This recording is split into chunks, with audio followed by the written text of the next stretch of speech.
दोस्तों, कुछ कहानियां सुनाने से पहले मन में एक डर होता है। डर इसलिए नहीं कि कहानी झूठी है, बल्कि डर इसलिए कि शायद ये सच हो। आज जो कहानी मैं आपको सुनाने जा रही हूँ, उसका नाम है इंतज़ार। और इंतज़ार सिर्फ जिंदा लोग नहीं करते। 2003 का साल था। राजस्थान के एक छोटे से गांव में, जिसका नाम था धनेरी, एक अजीब सी खामोशी रहती थी।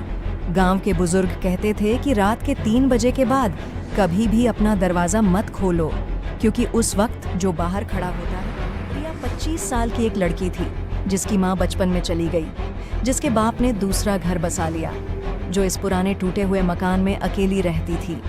उसकी जिंदगी में सिर्फ एक सहारा था, आर्यन। आर्यन शहर का लड़का था।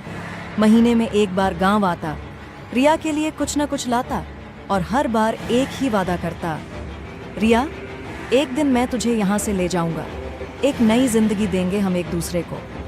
रिया उन वादों में खो जाती थी। पर दोस्तों, कुछ वादे सिर्फ वादे ही रहते हैं और कुछ लोग वापस नहीं आते। 3 महीने पहले आर्यन अचानक गायब हो गया। फोन बंद, कोई चिट्ठी नहीं, कोई खबर नहीं। गांव वालों ने बताया कि उसे आखिरी बार शहर की तरफ जाते हुए देखा गया था। उसके बाद कुछ पता नहीं।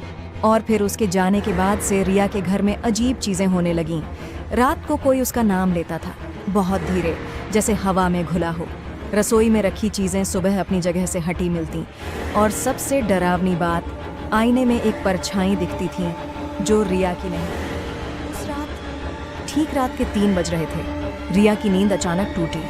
कमरे में एक अजीब सी ठंडक थी, जनवरी की रात से भी ज्यादा। तभी उसने देखा, उसके दरवाजे के नीचे से एक कागज अंदर आ रहा था। पुराना कागज, मुड़ा हुआ, जैसे बरसों से किसी ने संभाल कर रखा हो। रिया ने कांपते हाथों से उसे उठाया, खोला और पढ़ा, रिया, मैं आ गया हूँ। रिया ने दरवाजा खोला। बाहर घना अंधेरा था, कोई नहीं था, पर जमीन पर एक जूता पड़ा था, आर्यन का जूता, वही जो वो अपनी आखिरी मुलाकात में पहनकर आया था। रिया ने वो जूता उठाया, अंदर आई, दरवाजा बंद किया, और जब उसने हाथ देखा, जूता उसके हाथ में नहीं था। वो जूता उसके बिस्तर के पास रखा था। रिया ने खिड़की के शीशे की तरफ देखा और वहां एक चेहरा था, आर्यन का चेहरा।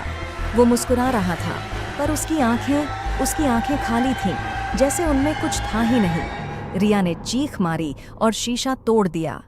पर दोस्तों, काश उसने ऐसा न किया होता, क्योंकि टूटे हुए हर टुकड़े में वही चेहरा था और सभी चेहरे उसे देख रहे थे।